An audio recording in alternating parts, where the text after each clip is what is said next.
maaga tayong nag-out ngayon. Ang oras ngayon ay 12:30 ng tanghali. So, ito nga at maaga tayong umuwi dahil yung binata ko ay nag-travel ngayon sa 16 ang balik niya. Tapos yung bunso ko naman, hindi ako magpipick up sa kanya kundi ang mama niya.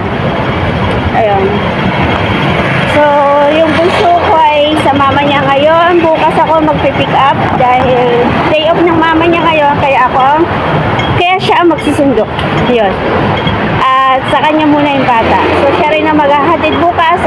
Magpipick up na lang ako bukas. Sabi ng sir ko ay hindi ko kailangan pumasok ng alas 7 ng umaga. So, papasok na lang ako ng alas 2 ng tanghali para makapaglinis at alas 4 ang pick up ng alaga ko. So, yun lang.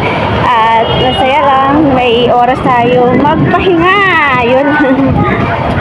Yun lang ang balita ko sa inyo. At masaya lang kasi syempre marami kang time para sa sarili mo. Kaya tayo nananabayan. So, yun lang at maraming salamat. And God bless everyone. Bye-bye. Super init.